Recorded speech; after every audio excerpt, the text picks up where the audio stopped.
time misalnya gitu. Oh, saya bisa mempresentasikan materi dengan baik gitu, bisa berkomunikasi dengan baik. Kemudian dari latihan dasar kepemimpinan siswa itu diharapkan kalian bisa mengikuti kegiatan eskul yang kalian pilih sesuai bakat dan minat, kemudian kalian bergabung dengan OSIS ataupun pramuka, ya. Disitulah melatih kepemimpinan diri kalian, gitu, ya. Itu Azriel. Siapa Rafa ya, Rafa? Ya, Rafa Ya, Azriel. oke, terima kasih. Terus apa nih? Wah, kalau OSIS mah jawabannya yang nanya ke Bu Meni. Kalau saya tentang ini aja ini, tentang etika dan perilaku. Bu, saya mau nanya, Bu. Oke, namanya siapa sayang? Buatan Bintang Ar-Rahman kelas 7F absen 13. Bintang Ar-Rahman. Oke, Bintang. Apa pertanyaannya? Bagaimana cara kita untuk selalu menjadi orang yang on time? Oh, bagaimana cara kita menjadi orang yang on time? Terima kasih. Bagus sekali. Wah, ini kayaknya ini bonus nih. Jangan 20.000 ya, berapa ya? 22.000 ya pulsa. Oke. Bagaimana caranya kita yang on time? Pertama, maaf, Bintang agamanya apa?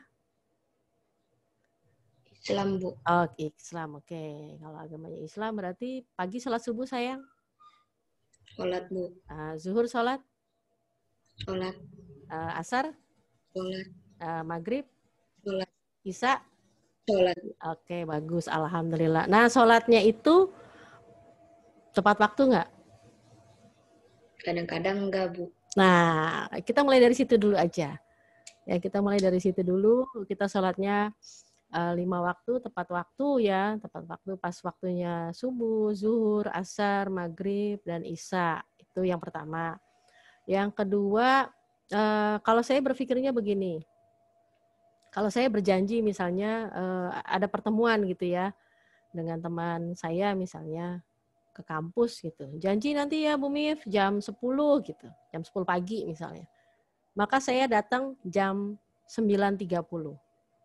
Kenapa saya datang jam 9.30? Karena saya memposisikan diri saya jika teman saya sudah datang tapi saya belum datang gitu kan. Pasti rasanya enak nggak sih nungguin lama? Ya Bintang. Kalau menunggu orang lama, enak nggak? Nggak enak, Bu. Nah, nggak enak. Buka dulu aja mic-nya, nggak apa-apa. Ya, jadi kita memposisikan diri kita ke orang tersebut. Kalau kita berjanji dengan orang tersebut, janji jam 10, ya paling tidak setengah 10 atau jam 10 kurang 15 kita sudah datang. Atau pada saat kita masuk sekolah, ya, masuk sekolah, di aturan sekolah itu kan jam 6.30 sudah harus sampai di sekolah. Nah, kira-kira kalau kita sampai sekolah itu jam 6.40, apa yang akan terjadi? Kalau sampai Bintang terlambat masuk sekolah, apa yang akan terjadi kira-kira? Hukum, Bu.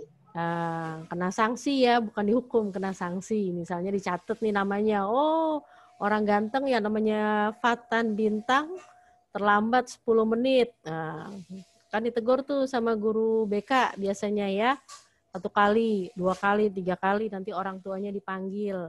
Nah, jadi jika kita ingin jadi orang yang tepat waktu, ya usahakan aturan yang sudah ada, yang sudah ditetapkan oleh sekolah, misalnya seperti kalian ataupun kami seperti guru ada aturannya sebagai PNS, ya harus kita tepati waktu tersebut, tidak sampai terlambat, ya. Karena memang sih saya dididik terbiasa disiplin oleh orang tua saya, jadi saya nggak bisa datang mundur-mundur kecuali memang kondisinya ada keperluan yang mendesak atau saya kondisinya dengan hal ada sakit gitu. Ya, insya Allah sih saya selalu on time jadi orang gitu. Malah kalau misalnya janji jam sekian, jam 7 ya sebelum jam 7 saya udah sampai. Datang ke sekolah pun juga sama gitu. Ya, mungkin itu Bintang dari diri kita sendiri aja. Gitu. Karena saya tipenya orang yang tidak mau dipermalukan oleh orang lain, jadi semaksimal mungkin saya harus datang tepat waktu. Gitu. Ya, mudah-mudahan itu juga bermanfaat untuk kamu. Oke, terima kasih. Gimana Bintang? Bintang kirim nomor teleponnya ke Kakak OSIS ya, di chatting boleh, di chat boleh deh, di chat. Nanti Bu Misra langsung kirim. Tadi siapa aja? Bintang, Rafa. Oh, udah 2. Satu lagi. Ibu Ayo, saya satu lagi. punya Bu. Siapa sayang namanya? Fajar Gagas Teniro, kelas 7 absen 17. Oh, Fajar Gagas. Mau lihat dong Bu Miftah wajahnya. Ah iya, orang ganteng. Ya, sayang, apa pertanyaannya, sayang? Ibu, kalau mau menjadi pemimpin, itu Mm-mm. emang sudah bawa kecil dan terlihat dari kecil atau ada latihan khusus dan emang dia disiplin, Bu? Oke, terima kasih. Untuk jadi pemimpin bisa terlihat mungkin yang pertama memang dari kecil ya. Pada saat ada kegiatan atau organisasi, dia bisa memanage teman-temannya ya dalam satu hal kegiatan. Contoh kelompok kecil aja, kamu diskusi, misalnya diskusi kelompok berempat atau berlima gitu kan? Ya. Kalau namanya ketua kelompok itu tidak semua pekerjaan harus dipegang sama dia, tapi dibagi-bagi. Ini kita ngebahas nih karena saya ngajarnya IPS misalnya, kamu dapat tugas IPS gitu ya. Kelompoknya tentang interaksi sosial. Kamu bikin PPT yang pengertian interaksi ya. Kamu bikin yang syarat-syarat interaksi ya. Kamu bikin yang contoh-contohnya ya, gitu kan. Kamu bikin kerjasama dalam interaksi itu apa aja ya, gitu. Bu, udah ya Bu, data kirim nomornya. Oke, siap. Terima kasih anak ganteng. Ya, kamu bikin tentang bagaimana interaksi itu dalam masyarakat. Nah, itu contoh yang paling mudah ya. Kita dari diri kita bisa memimpin atau mengorganisasi, memanage diri kita dan orang lain. Itu yang pertama. Yang kedua bisa juga karena kita terbiasa disiplin dalam diri kita, memiliki sifat disiplin, kepemimpinan, ya tanggung jawab itu. Yang ketiga dalam mengikuti latihan-latihan atau organisasi, ya. Jadi bisa terlihat itu Gagas punya jiwa kepemimpinan. Mungkin nanti tahun depan 2021 Gagas naik kelas 8 bisa aja kan ketua OSISnya Gagas. Ya, amin dong. Kok nggak diaminin sih? Emang nggak mau jadi ketua OSIS Gagas? Mau nggak? Mau. Mau.